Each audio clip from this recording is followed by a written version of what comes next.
Well, folks, we are in the dead of summer. We're talking 90-degree heat, 100-degree heat. The humidity is making me sweat like a whore in church.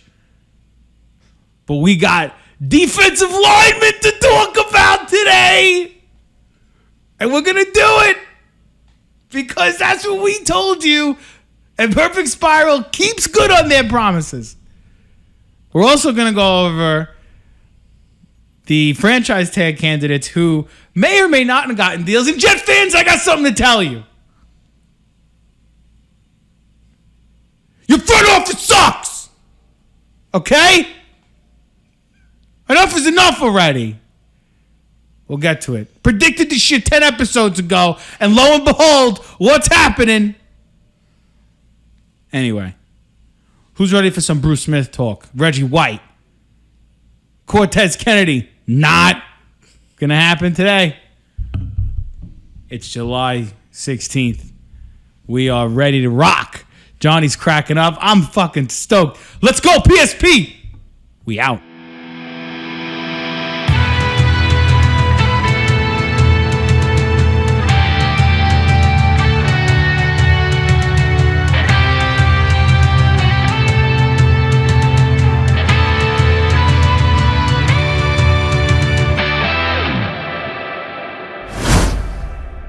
John, how we feeling, pal? You always get me with the intro. I feel like this happens every episode. It's like the minute you start talking, I just start laughing, and then I have to like take myself away from the microphone and like go the other way. It's all I'm thinking of this shit on the fly. You know, there's no like script. I'm just doing it. It's so good. I'm just doing it. I think of the first thing that comes to my mind, and I just start talking. You almost like went off on Jet fans during the intro. I know, but I did. I held myself. You controlled yourself. It's not Jet fans. It's the Jet front office. We'll get to that in a second. How you doing, folks? John McCarthy, you just heard. My name is Joe Miglio. Welcome to the 21st episode of Perfect Spiral Podcast. We are 4 away from the elusive 25th episode, which I feel like should be like, you know, when you're playing a video game and you get like a trophy for like a milestone. Like an achievement, yeah. Yeah, you get like an achievement or some shit like that. But we'll get there. We're at number 21 right now. Today is defensive lineman talk for the Legend Series, and we got a lot of good ones here. If you're a fan of the 60s and 70s, you'll like this list. I promise you very, very much. Before we get there, though, John wanted to talk about franchise tag deals, who got some, who didn't get them, who's was building momentum before they maybe you did or did not get one. Before we do that, though, I want to let everybody know to review, rate, and subscribe to all of our podcast vendors: Apple, Spotify, Google, Pandora, Deezer, Stitcher, anywhere you get your podcasts. Check us out on Buzzsprout, which is the site we use to download the podcasts. With that being said, let's get started. Franchise tags. John, there's one player who got a franchise tag deal. Is that right? Yeah, so the only player that got signed that was on the tag right before the deadline was Tyler Moton, the offensive tackle. Taylor Moton, get your shit right, John. Taylor Moton, the offensive tackle for the Carolina Panthers. Number 13 on the PSP free agent list. I don't know why I remember that. But I do. He got a 4-year, $72 million extension with $43 million guaranteed. That's massive. That's a big deal. That's a massive deal. Very big deal. To deal. play right tackle. Yes. For the Carolina Panthers. Moton was a guy who came on the scene this past season, was really, really good. There was some talk that he was going to be franchise tagged because the Panthers did not want to let him go. And smartly, the Carolina Panthers locked him up for the next 4 seasons. Yeah, they kept one of their own, which is good. You always want to see that. Oh, microphone. Now, he was the only one who got a deal. Yeah. So players who did not get a deal include the following: Brandon Scherf. Yeah, he's going to be playing on an $18 million tag this year. Okay, $18 million tag. He's probably gone. This is the second year of the tag. Redskins want nothing to do with him next year. He's gone. See you later. That's unbelievable. See you later. Cam Robinson. You shouldn't have been franchise tagged. You're not getting a deal. If you suck and you hurt Trevor Lawrence, I'm telling you now, I will hire the Tiger King to fucking get your ass, okay? He's in jail, though. He knows people. Don't worry. He knows people. He's in jail. All right? Protect T-Law at all costs. T-Law is now bonding. Bro, do you understand? Oh, His picture came Here out we today. go. This part of the podcast. He's bonding. They're out on the lake. They He go get rented a McDonald's boat with Marvin Jones and Visca Chenault and DJ. They're bonding, John. This is like porn for Joe. It is. How many times have you watched that video of them on the boat? It's not a video. It's just a picture. I'll show it to you. How many times have you looked at it? I'll show it to you right now. Ready? Oh, look. There you go. Look at this. He has it. Oh my God. He has it ready. Look at this beautiful picture. Jesus fucking Joe. That is. Come on. I love how the light is just shining on Trevor Lawrence. It's because maybe because he's Jesus Christ reincarnated. I don't know. We'll see. He's got the long hair. He really does. All he needs is the beard. That's it. But it's 2021, so things differ. Anyway, I digress. Marcus Williams, Saints, no deal. But there was momentum towards the deal for Marcus Williams. so, what do you think that means? I do think that they get a deal done. I do think he ends up staying with the Saints. Obviously, they can't negotiate now until I believe the Next end season. Of next season. So let me ask you a question. What if they royally suck this year? What if they go like 5-11? I mean, he's still one of their best defensive players, and you have a question mark now on Marshawn Lattimore. So And David Onyemata just got suspended for the first 6 games of the season. Yes, he did. For the Saints this year. Big news coming out of the Big Easy. So you do have some question marks on that Saints defense now. So you would need to keep somebody like Marcus Williams. So Yeah, but what if another team wants to swoop in and just pay him some money and pay him some moolah? I mean, obviously, I think he's unrestricted now, right? He would be unrestricted. Well, this is his first tag. Okay. So he could technically get a second tag if they wanted to do that. Okay. All right. So they could do that. I just didn't know if it was like an offer sheet sort of thing. But I think the CBA expires as this year. Is that correct? No, I think it's after the next season. It's after the next season? I could be wrong, but Because there's talk chatter. chatter about them getting rid of the second year tag. They should. Do you agree or no? I definitely agree. I think the franchise tag is ridiculous. Just in general, I think It's absurd. It's Being able to do absurd it for the twice. players, and it's such a cop out for the teams. Oh yeah. It's like holding a player against his will. Yep. He's got a 5-year deal when he comes out as a rookie. That's not enough. And I think didn't we talk about this when we did our free agency thing where We might have. It was like they get mad when these players want to get out of contracts early, but then when they finish out their contract and do the right thing, it's like, no, we're tagging you or not giving you what you want. Right. Even though you're still making a lot of money, but you know. Now, I think we've come to the part of the program where we are going to essentially bash the New York Jets front office, and here it goes. Marcus May did not get a deal. Shocking, folks. Shocking. Before you go on this rant, Joe, they did make him an offer that was 20% less than the average per year on the tag. Now, fine. Let me be clear. Marcus May is not a top 5 safety in the NFL. Is not a top 5 safety in the NFL. He is not. However, when you are so bereft of talent, like the New York Jets, contrary to the New Orleans Saints, who are not bereft of talent, you need to prove to your fan base, the players on that roster, that you're committed to winning. Am I right? Correct. Okay. You go in the offseason, you sign Carl Lawson. Really good move. I liked that move. Okay. Solid. They signed the defensive tackle, not Sheldon Richardson, the defensive tackle that I liked from New Orleans. I can't remember his name at the moment. Trey Hendricks? No. No. Sheldon Rankins. Sorry, came to There me. you go. That was a nice deal. I like that deal too. Right? Good deals. Both good deals. Corey Davis. Corey Davis hated that deal. Yeah, it was a bad deal. Okay, did not like that deal at all. They elected to not sign a running back and draft a running back. They decided to draft a quarterback. So they're essentially starting over on offense again. And they're going to look for 2021 with C.J. Mosley supposedly actually going to play. I don't even know if it's going to happen or not. Is he actually playing? I think so.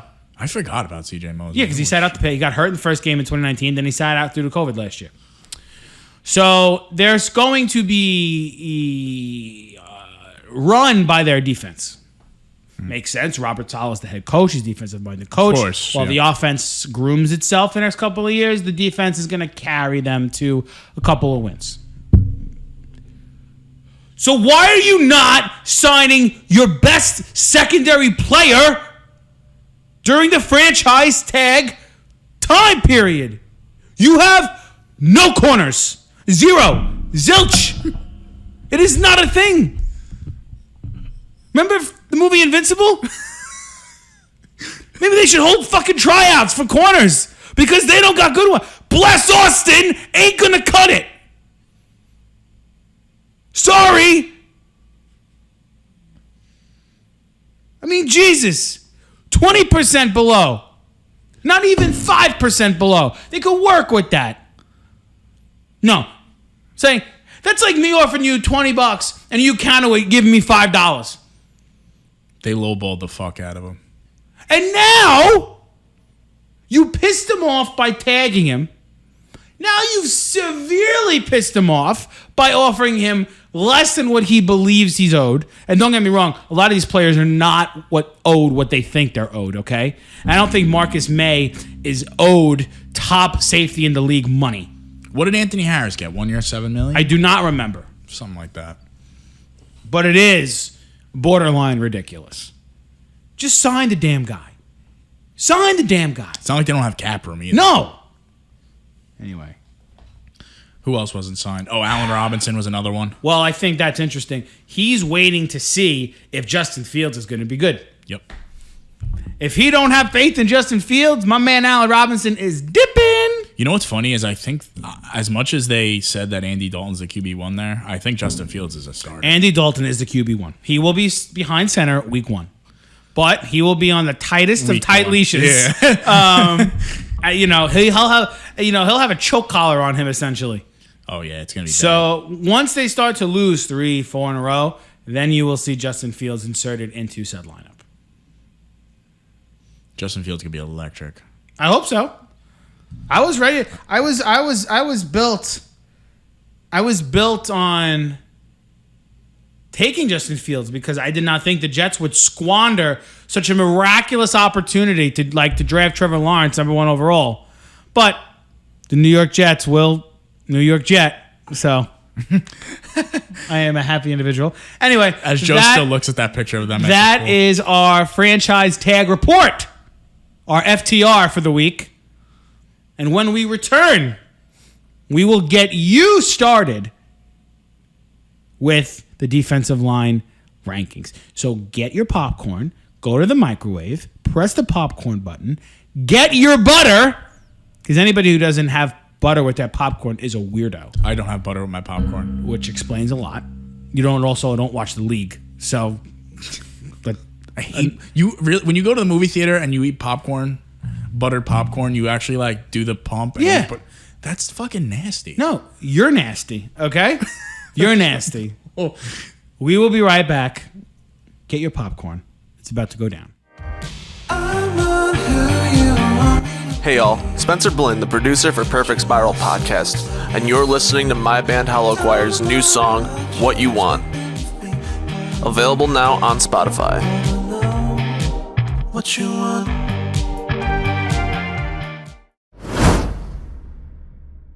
All right, folks. Hope you got your popcorn. John, are you ready? I'm ready. For this list? We have taken about a week and a half hiatus from the Legend series. We did. To do episode 20, what's going on in the world of football type of deal. There was some info, too, so it was There was some info. Very nice. That was we did do a little bit of a tease of who we think. If you guys didn't listen to episode 20, you should definitely listen to episode 20. We did a little tease at the end of who we think's going to take the biggest jumps. Little Easter egg. You should go take a listen. Okay. It's nice. Johnny trying to get everybody involved in the next couple episodes. That's great. I like that. Now, as we always do, I want to preface this by saying I am sorry, New York Giant fans. Michael Strahan did not make the cut. Oof. He did not. In the arms of the angel. He came in 13th. So he is literally on the just missed the cut list. But the more important question, Joe, where did the gap come in on the list? Where did who? Where did his gap come in the list? Oof. 67. I think. It had one sack. He got a sack from his teeth? Jesus Christ. So other players that were ranked but did not make the list include Mark Gastineau, Cortez Kennedy, Jared Allen, J.J. Watt, Howie Long, Warren Sapp, Richard Seymour, Jason Taylor, Merlin Olsen, Deacon Jones, John Randall. Wow. We will go more into Strahan a little bit later. We will also go into another player who just missed the cut that a lot of you know. But we have 11 guys to talk about. So let us talk about the first one. And a lot of you know who this man is just based off his name. As I'm going to flip my paper around so John can follow along here. Number 11, folks, is a man who played in the state of California for the longest time. And that is Jack Youngblood, defensive end for the Los Angeles Rams from the years of 1971 to 1984.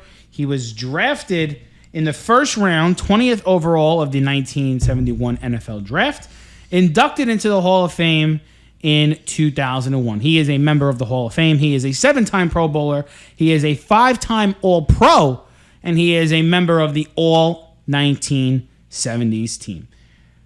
Jack Youngblood had a career 151 and a half career sacks. That's nice. That is electric. He had 3 seasons of over 15 sacks or more. He led the league in 1974 with 15 sacks, led the league in 1979 with 18 sacks. So over the course of a span of 5 years, he really did well. He had 8 years of 10 or more sacks for Jack Youngblood.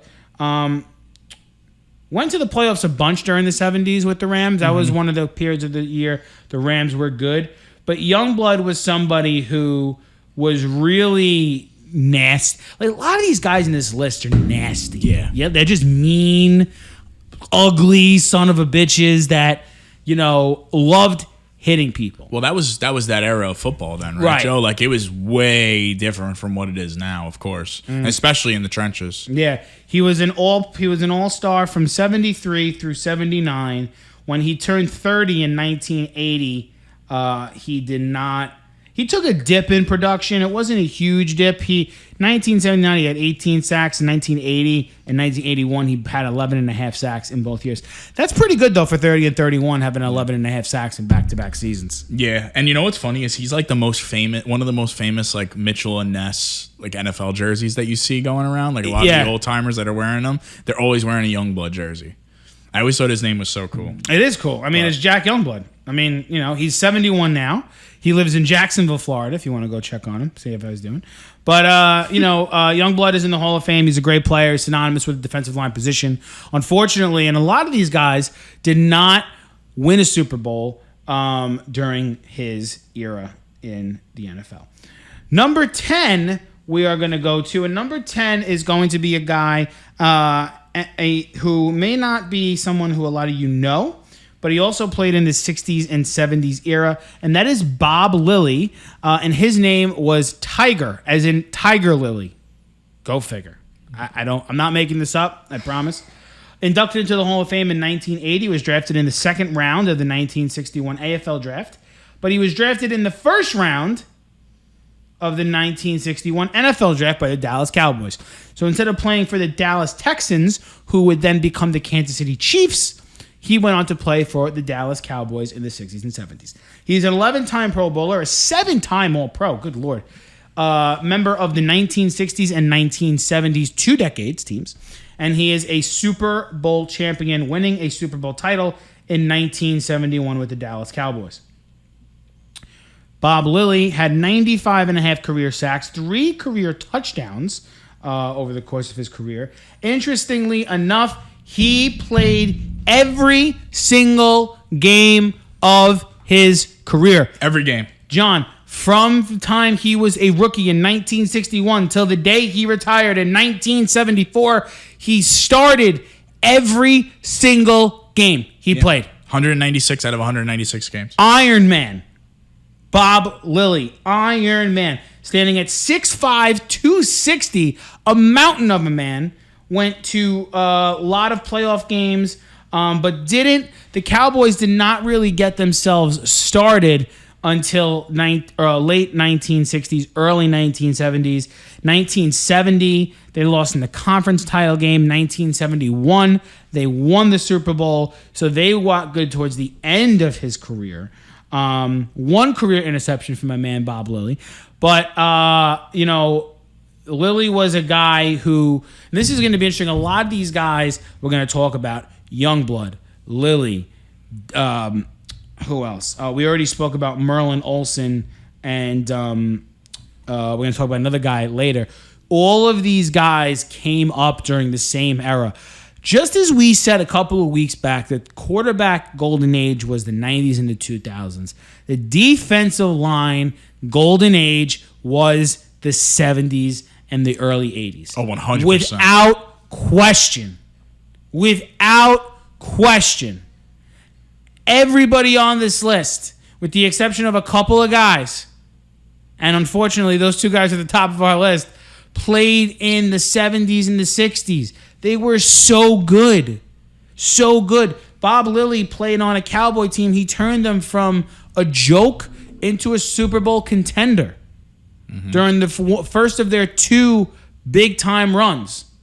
He was a player who played on the defensive end alongside another guy who we're going to talk about shortly. Shortly. I shouldn't say not super shortly, but shortly. And they bookended each other's careers. I think it's really interesting. He started his career at defensive end, like a lot of these guys. Started his career at defensive end and ended his career in the middle at defensive tackle. He did lose some speed along the way. But, John, he's an 11-time Pro Bowler. Yeah. It's crazy that you said that so think about that now, right? Think about when a player, towards the end of their career, they start to kind of lose a little bit of what they had, right? A little bit of giddy up. Yeah, a little bit of giddy up. They lose a little bit. So telling him, and him being the player that he was, listen, you're going to have to slot inside, and him doing it and still being a fantastic player. A lot of guys nowadays wouldn't do that. A lot of guys just have that attitude of, no, I could still hang, Like, look at somebody like Everson Griffin, for example. Everson Griffin was tough to watch on the end in Dallas. I mean, he would have been much better suited inside, and his glory days were way gone. But. Glory days. Bob Lilly, number 10.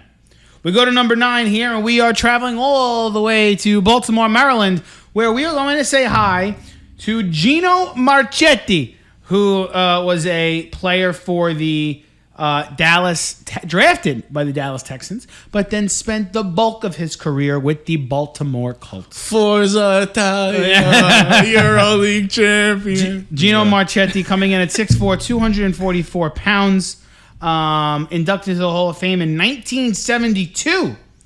Another 11-time Pro Bowler, John, another 7-time All-Pro. He won the NFL championship twice with the Baltimore Colts and was a part of the all-1950s team. Now, started his career in 1952. It ended in 1966. Sacks only started being recorded in 1960. From 60 to 66, he had 56 career sacks. So what in the world do we think his sack number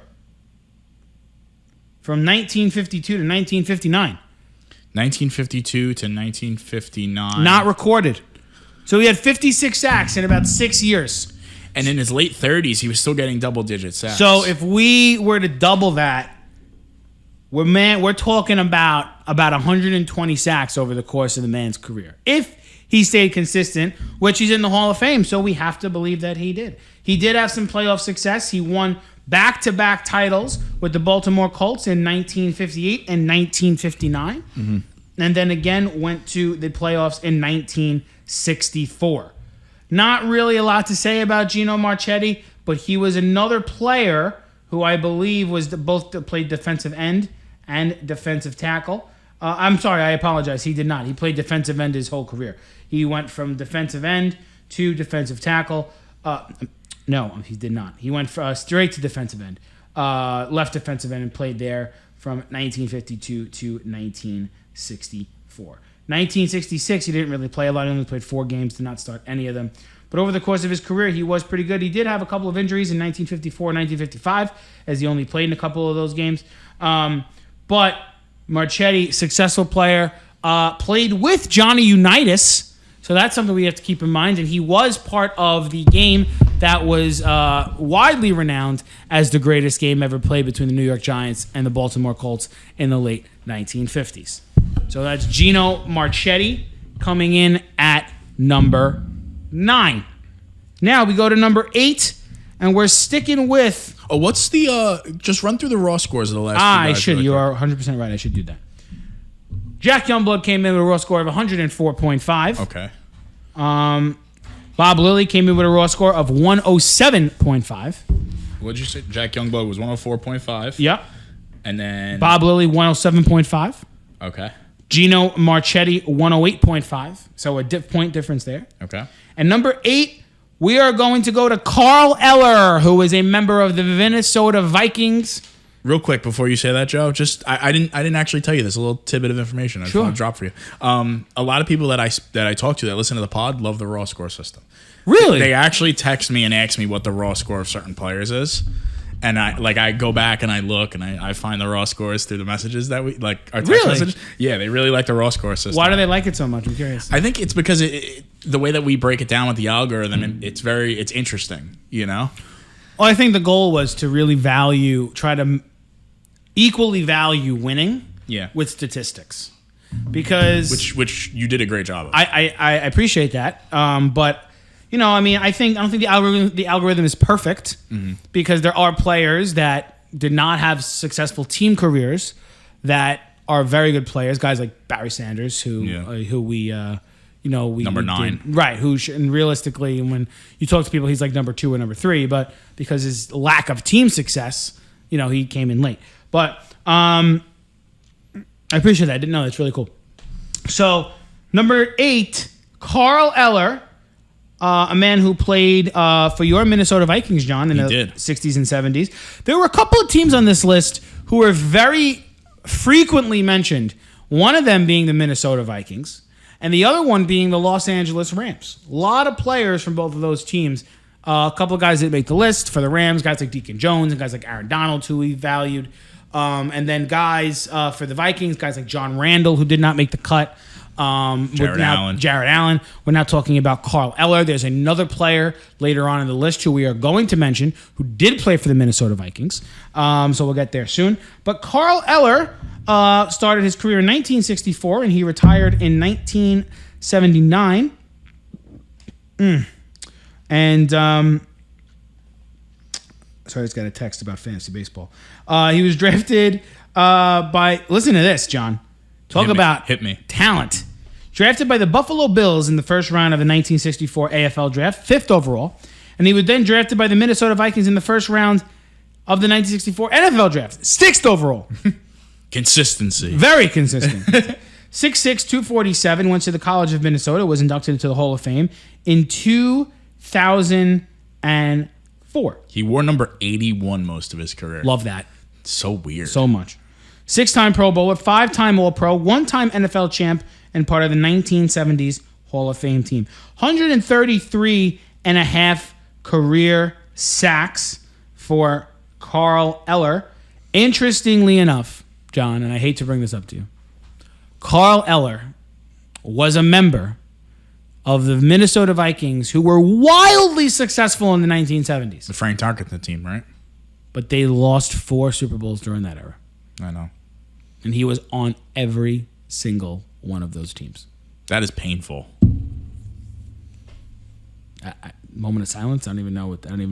Should we take a moment of silence? That is really painful. I mean, he had years where he had isn't this stretch from 1973. Well, actually, listen to this stretch from 1969 to 1977. Omitting 71 and 72, because those were not great years for him. 69, 15 sacks. 70, 13 sacks. 73, 11 sacks. 74, 75, and 76, 10 sacks each. And then 1977, he had a sprout of youth and had 15 sacks. Very consistent. So very, very consistent. A man who played in every game from 1964 to 1977. So for the better part of 13 years, he played in every single game for the Minnesota Vikings. And he went to the playoffs consistently for 1, 2, 3, 4, 5, 6, 7, 8, 9, 10. 10 out of 11 years in a row, they went to the playoffs, losing in the Super Bowl in 1969, 1973, 1974, and 1976. Wow. Carl Eller. What was his raw score? Carl Eller's raw score was 111.5. I'm sorry. That's the next guy. 110.5 for Carl Eller. 110.5. Okay. Number 7 on the list, a lot of people know him. And this player, I could tell you with all honesty, is on this list mainly because he is not 1, not 2, not 3, not 4, but a 5-time Super Bowl champion. 5-time Super Bowl champion. I wonder if that's second all time behind Tom Brady. No. No. It's not. There is somebody that has 6 that was tied with Brady, and then Brady broke the tie this year and got 7. Do you know who that player is? I'm going to get it now. I'm curious. I will talk about Mr. Haley while John ahead. pulls that up. Charles Haley went to the College of James Madison. He came in at 6'5", 252. Drafted in the 4th round of the 1986 NFL Draft by the San Francisco 49ers. He's a 5-time Pro Bowler. He is a 2-time All-Pro. Not to cut you off, you are correct. It was Charles Haley. He had 5. That's the second most all time. It is second most. Brady broke the tie at 5 when he got 6, and then he went and got 7. Okay, I see you. Correct. 2-time All-Pro. Haley started his career with the San Francisco 49ers, played for the 49ers from 1986 to 1991, then went to the Dallas Cowboys. Talk about winning. From 1992 to 1996, retired briefly in 1997, and then came back and played with the San Francisco 49ers for the 1998 and 1999 season. Haley went to the playoffs every year he played, I believe.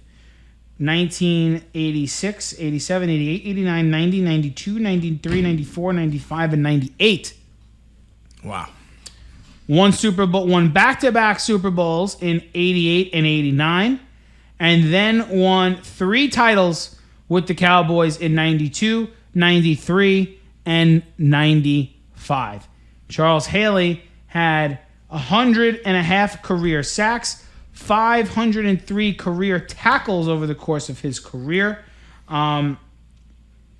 26 forced fumbles over the course of his career, played in 169 games, did not play very much in his first and second year in 86 and 87, but once he started to play, interestingly enough, John, he started his career as an outside linebacker, Okay. and then converted to a defensive end over the course of his career. And that's where he ended up, and he went into the Hall of Fame as a defensive end. Obviously, the shtick about Charles Haley is that he played for consistent winners over the bulk of his career. Played with Hall of Famers all over the place. Played with Joe Montana, played with Steve Young, played with Jerry Rice, played with Ronnie Lott. Part of 2 back-to-backs. Wow. Part of 2 back-to-backs. Played with Troy Aikman, played with Emmitt Smith, played with Michael Irvin. 2 Hall of Fame coaches, Jimmy Johnson and Don Shula. Not Don Shula. What, for the 49ers? Yeah. Wasn't Don Shula. No, Don Shula was the... Was it? No. Let's see. Why am I having such a brain fart? Bill Walsh. Bill Walsh. Hello. Bill Walsh in the 1980s for the San Francisco 49ers. I don't know if Haley's stats really value him on this list. That's what I was going to say to you. I feel like he's solely on this list because he won 5 Super Bowls. You took it right out of my mouth. And That's what I was because gonna he say. consistently played for winning teams, which is fine. But I think it's not like he was a backup You know, No, he was still a starter on five Super Bowl teams. he was in the Hall of Fame. He's in the Hall of Fame because he had over 100 career sacks. There's nothing to sniff about. Not at all. He was a very good player. But is he better than a Michael Strahan? That's what. All right. So if you had to switch, right? If we were to say that the algorithm got this wrong, which I don't think it did, because this was the point, right? The winning. We just spoke about it. You said he was a starter, over 100 sacks. He started for 5 Super Bowl teams. Right. If you could switch him with one player, who are you switching him with? If we're talking about players outside looking in, are we saying Michael Strahan? I firmly believe that Michael Strahan should be on this list. I agree too. I 100%. I think Michael Strahan is one of the best defensive ends ever in the history of the game. His pure strength really overpowered a lot of offensive linemen. A ton of offensive He was linemen. unstoppable. He was really, really good. Holds the most sacks in a season with 22.5. Yeah. So I would probably say that. But Haley, there's something to be said for winning 5 Super Bowls. Of course. I know he played with Hall of Famers, right? But you still had to play defense. And he was a vital part of that defense. He may have been the most important part of those defenses. Yep. So it's very difficult to say. Very, very difficult to say. But regardless, Charles Haley coming in at number 7 here on our list with 111.5. We're going to take a quick break, and then we're going to go down from 6 to 1, and then I believe we only have 2 positions left. Is that correct, John?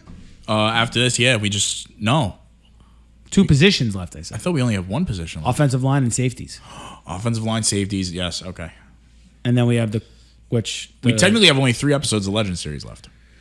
Yes. And how many months are there in June? So we have 2 months of June. We may have to crunch 2 positions July. in one episode You're right. because we have to start Fantasy Football Talk.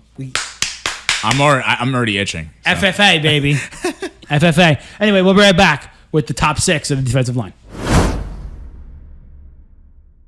All right, folks, we're back here, and we are counting down the top 11 of the defensive line. We have counting down from 11 to 7 so far. Jack Youngblood, Bob Lilly, Gino Marchetti, Carl Eller, and then Charles Haley. Number 6 is a name that everyone is synonymous with, and he is a man that plays on our famous Pittsburgh Steelers teams. Getting tired talking about these Pittsburgh Steelers teams. This guy deserves it, though. No, he does, for sure. Mean Joe Green, folks, played for the Dynasty Steelers of the 1970s, played from 1969 to 1981 with the Pittsburgh Steelers. He is a member of the Hall of Fame as he was inducted in 1987, drafted 4th overall in the 1969 NFL draft, a defensive tackle out of North Texas College, 6'4", 275. My man was a 10-time Pro Bowler, a 4-time All-Pro, a 4-time Super Bowl champion, and a member of the All-1970s team. And he was the Defensive Rookie of the Year in 1969, and he was the Defensive Player of the Year in 1972 and 1974. 77.5 career sacks for Joe Green as a defensive tackle, which is a very good number for a defensive tackle. He was an all-star from his first season in 1969 to his 1979 season. Joe Green made his presence felt in the backfield. Yep. Not necessarily was a guy who stuffed the stat sheet per se, but he made the running back's life miserable. He made the quarterback's life miserable. When you have a Pittsburgh Steelers offense that had Terry Bradshaw, Franco Harris, Lynn Swann, Dante Stallworth? John Stallworth. John Stallworth. And then you have to deal with that. And then on the defensive end, you have Joe Green, Jack Lambert, Jack Ham, Mel Blount. Good luck. Good luck. Good goddamn luck. This guy, think about this. You have to, if you're a running back, right, during the 1970s, okay, and you're playing the Pittsburgh, you're Larry Zonka, okay, and you're the part of the Miami Dolphins, you're playing the Pittsburgh Steelers during the 70s, and you get a carry against the Steelers. You're like, okay, I got to get through Joe Green. All right, I got through Joe Green. Good luck. Now I got to get through Jack Lambert and I got to get through Jack Ham.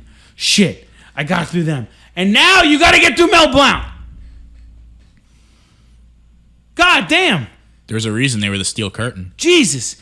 Joe Green might be the most famous name on this list. Maybe. When you think of defensive line, the first name that comes out of your head may not be Joe Green. To some people it may. It's definitely one of the top 3 names that comes out of your mouth.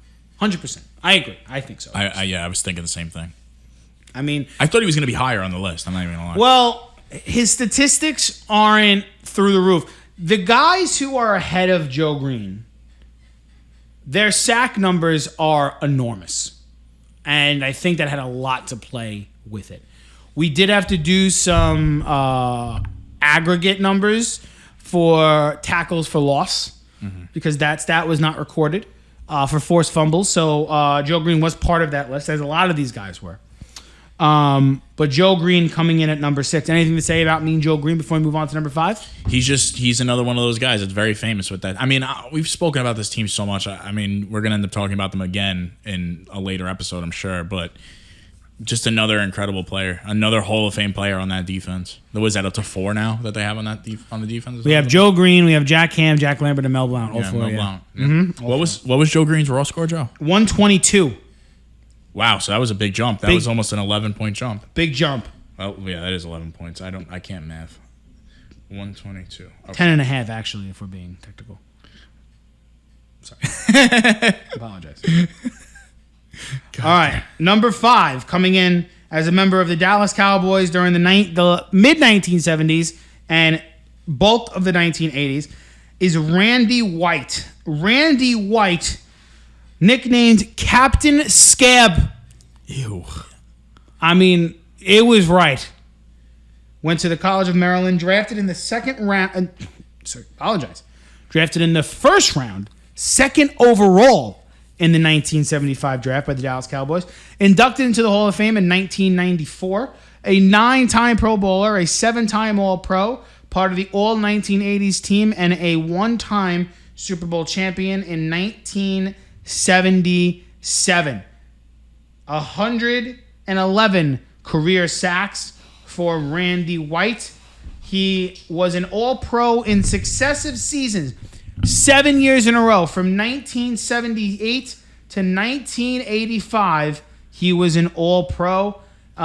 He was a defensive tackle he was 6'4", 257. So he was a big boy. And he played in 209 games, started 165. Didn't really start any games until 1977. But played his whole career with the Dallas Cowboys. Something to be said for Randy Gregory. And a Hall of Famer who was selected to be a Hall of Famer. He wasn't. Wait, what do you mean? I said he was picked second overall. So when you draft a guy second overall, you're looking for him to be a Hall of Fame talent. Oh, yeah. And he was. You're looking for him to be a Hall of Fame talent. His playoffs are something that, he played. He only lost in the playoffs in the first time, only a couple of times. But he was very good in 75, 77, and 82 for the Dallas Cowboys. Frequently went to the NFC title game during those runs. In 75, 77 they won, 78 they lost Super Bowl to the Pittsburgh Steelers. Mm-hmm. So he went into back-to-back Super Bowls. And then 80 and 82 they went far as well. The type of player he was, if you had to compare him to a modern-day player, would be a guy like John Randall or Jason Taylor. Wow. If you had to compare him to a modern-day player. We're throwing out comparisons on Randy White. I feel like for the groups of the younger generation may not know who Randy White is.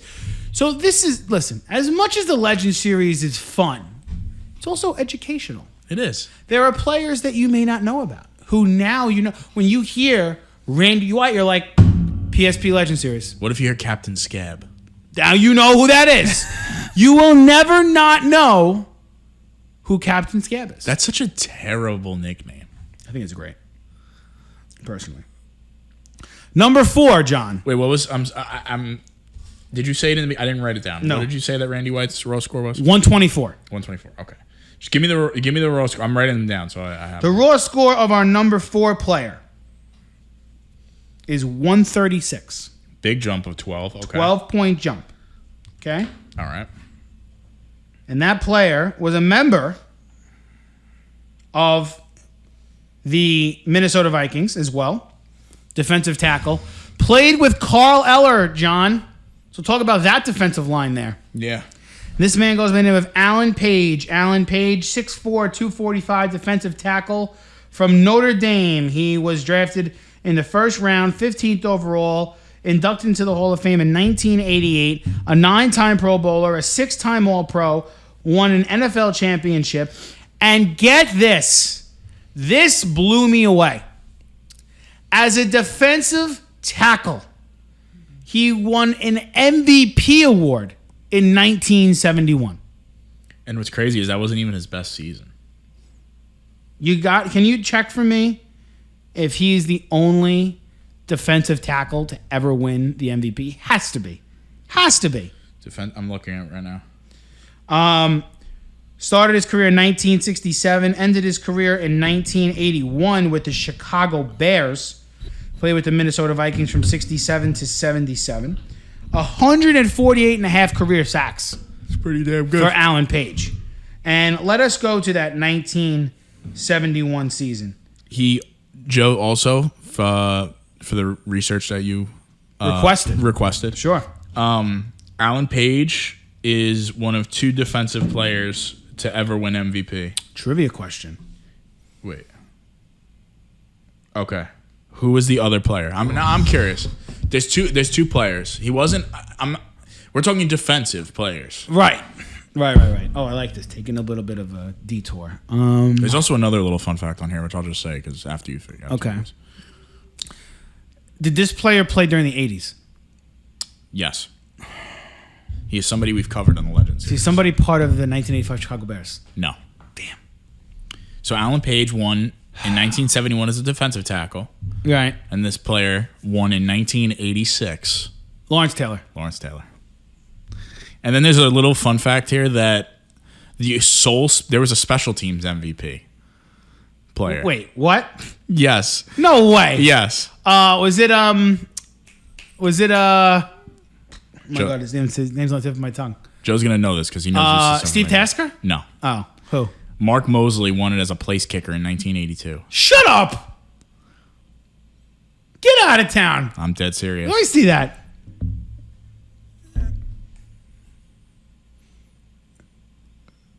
How does that even make sense? What was the 1982 season? Like 4 games? Now we got... All right, we're taking a slight detour. Sorry, everybody, because now curiosity is... Are you kidding? Hold on. 1982. Wow. Holy shit. What? Yeah, Mark Mosley won. As a place kicker. Wow.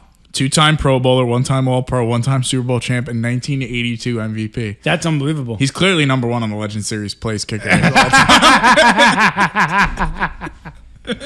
Oh, my God. Well, Alan Page, folks, part of that vaunted Minnesota Viking, what we're learning, vaunted Minnesota Viking defensive line in the 1970s. Says here 9 sacks in 1971. 26 years of age. They lost in the Super Bowl 1971. But a very, very nice year. Was in the playoffs a ton for the Vikings over the course of his career. I apologize. They did not go to Super Bowl in 1971. They went to Super Bowl in 1969, 73, 74, and 76. It is the final Minnesota Viking on the list, so I'm going to give a small round of applause to the Minnesota Vikings. Yeah, it's about damn time. Very nice showing for the Minnesota Vikings. We go to number 3, and we are taking a trip to Titletown, where number 3 is Willie Davis. Willie Davis, the defensive end, Went to Grambling State College. Drafted in the 15th round. Good for 181st overall. That's good for the 6th round in today's Monitor NFL draft, for any of those penciling it at home. Was inducted into the Hall of Fame in 1981. A 5-time Pro Bowler, a 5-time All-Pro, a 2-time Super Bowl champ, a 5-time NFL champion. So that is a 7-time champion in professional football and part of the all-1960s team. Willie Davis, 93 and a half career sacks that were counted for, as he did not have sacks counted for in 1959 and 1958. As you may believe, he is solely on this list because he is a winner. A winner. He won titles in literally 58, 59, 58, 60, 61, 62, 65, 66, and 67. So he won an NFL title with the Green Bay Packers in 65, and then won back-to-back Super Bowl titles with the Green Bay Packers in 66 and 67. So he was a back-to-back-to-back champion. Very much so. A winner. Another one who's on this list. And his raw score is 137 and a half. Okay. Now, the conundrum has started. to the final two. Now, ladies and gentlemen, we have a first for you today. I don't think this has happened before, and I don't believe it's going to happen again. But our number 1 player and our number 2 player have the same exact score. The scores are very low for the defensive players. Not a lot of categories to count from. Yeah. 146 for both players. Now, John, I'm going to ask you. You're going to make this decision. Okay. And I think I know the answer the way I would. Are we going to value career statistics, or are we going to value more of a winning culture to decide who's number 1? Okay. Let's see. So I'm looking at both of them right now. Okay. Everybody, while John is doing this, be very appreciative. I'm going to tell John what we're going to do next week, because while John's looking this up, we're not going to do safeties next week.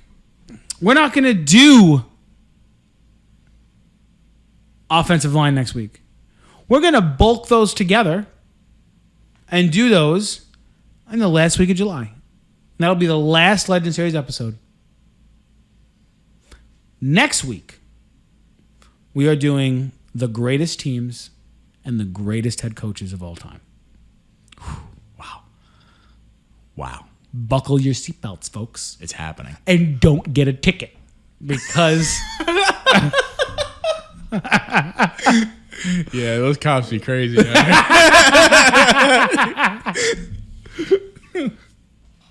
All right. The 2007 Patriots will be on that list, Oh, 100%. even though they lost Super Bowl.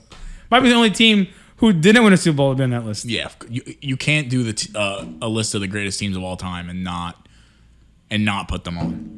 All right, so I have my answer. What is your answer? So, and for those of you not paying attention, the 2 players we're going to talk about are Bruce Smith and Reggie White. So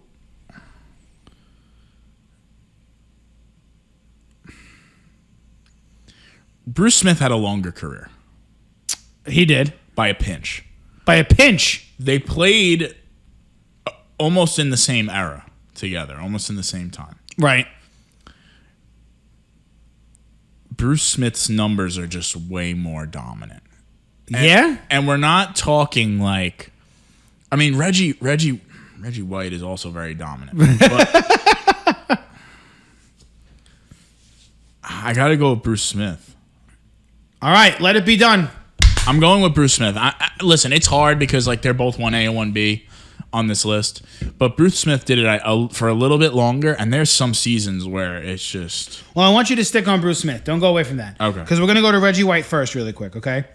Reggie White went to the College of Tennessee, played from 1985 to 2000, inducted into the Hall of Fame in 2006.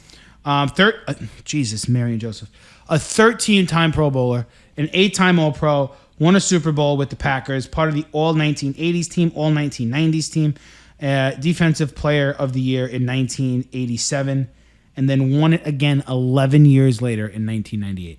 That's impressive. Unbelievable. And passed away way too soon.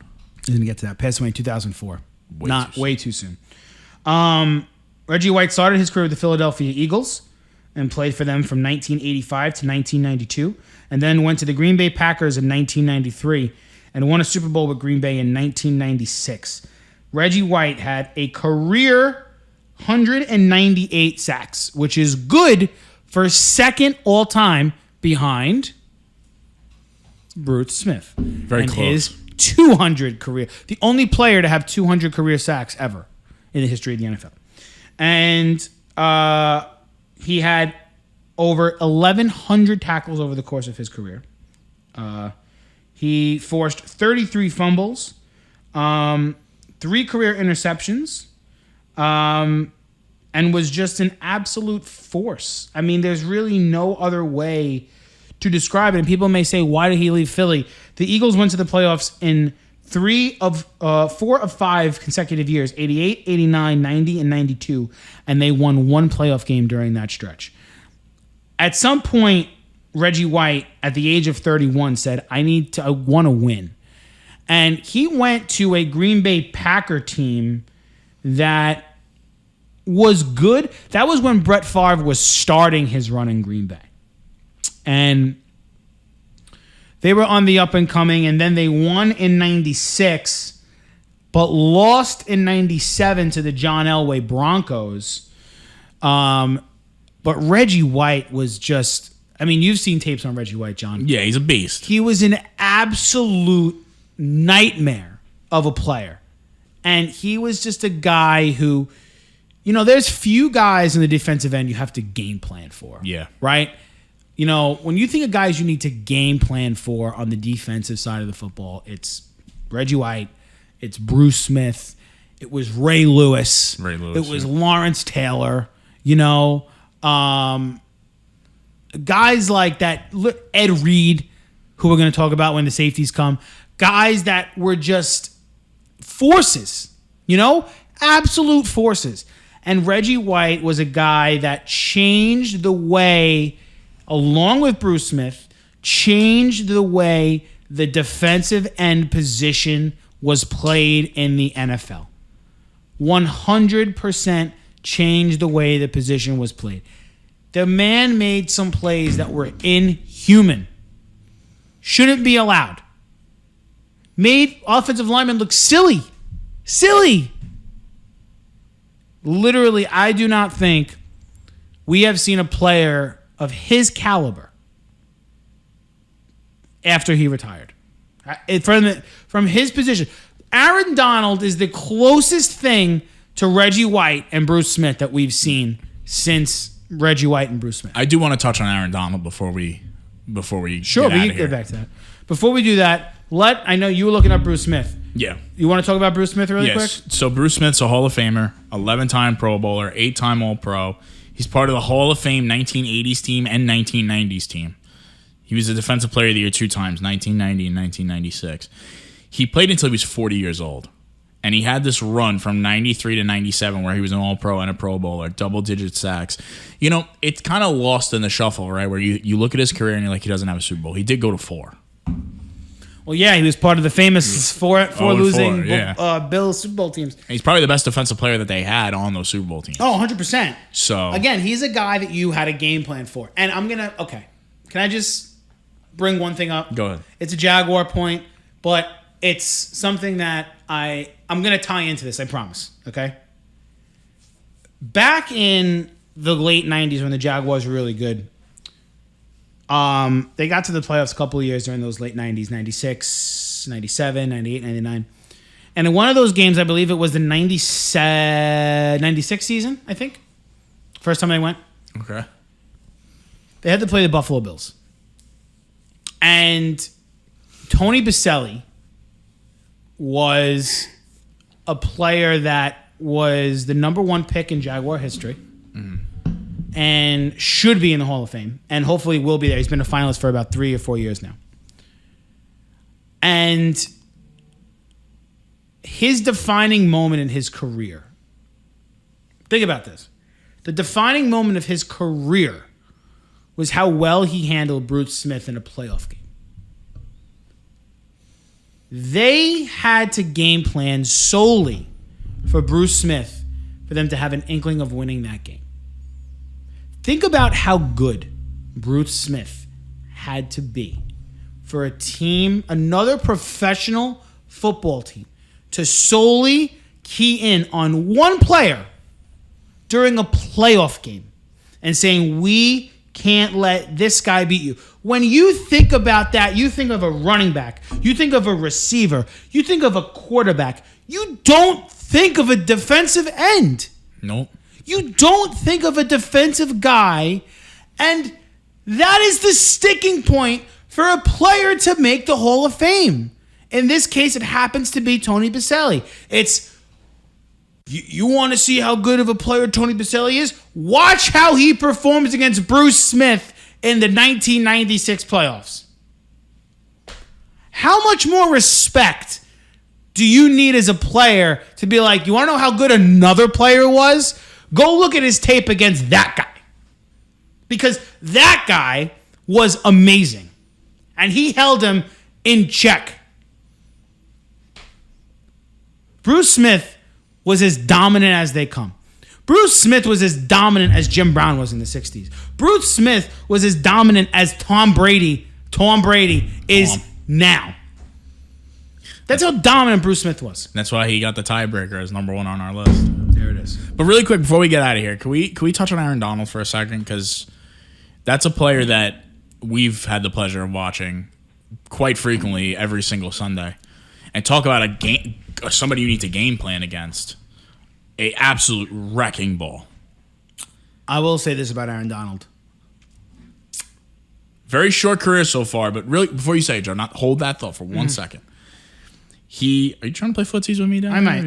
I'm fixing my sandal. So, Aaron Donald, very short career so far.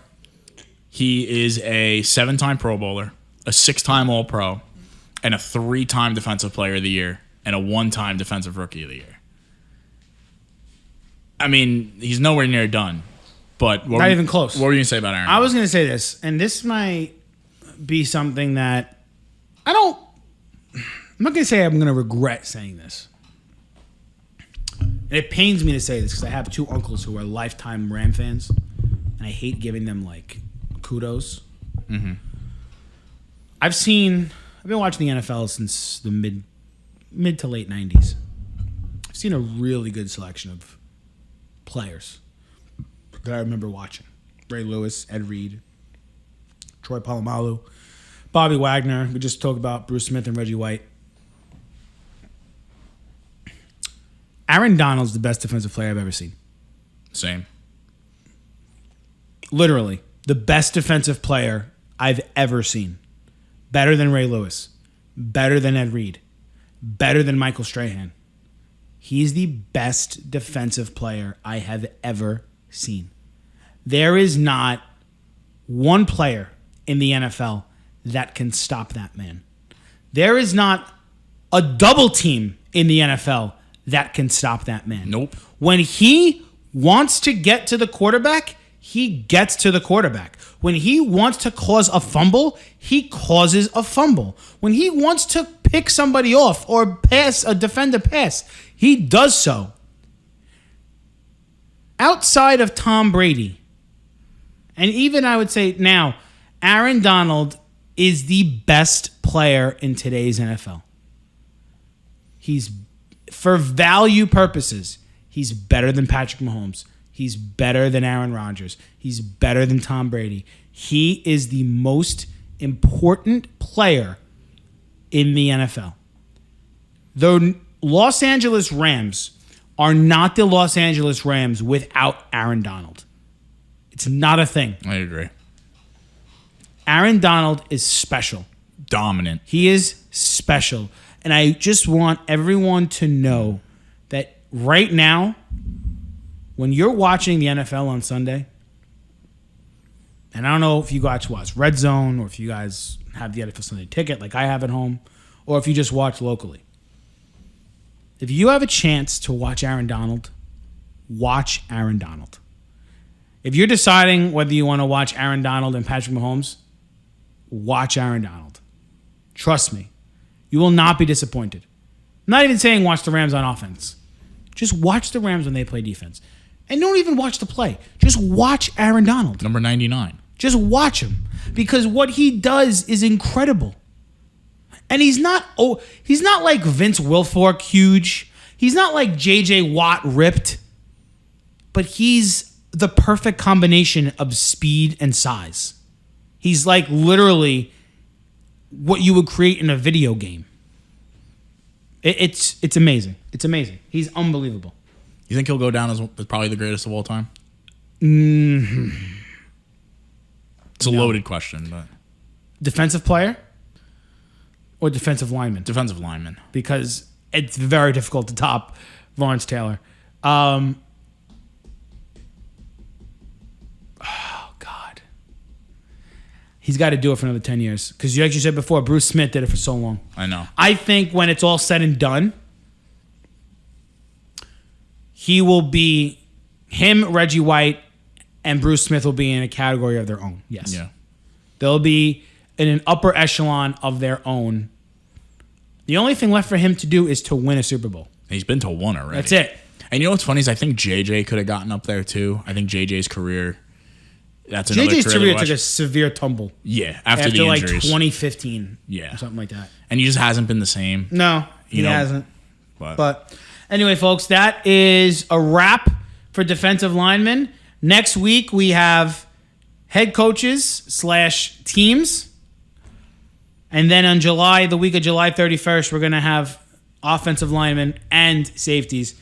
Also, we could start our FFA season on time. first week of August. Oh, baby. Can't wait. Can't wait. A full month of fantasy football. Oh, injected into my veins. I'm so Literally. ready. So before we go, as always, John, do you have anything you'd like to say? I got nothing. You got nothing. Silent is golden. Everybody, please remember to rate, review, and subscribe on all of our podcast channels. For my co-host, John McCarthy, my name is Joe Miglio. We will see you next week on Perfect Spiral. We out.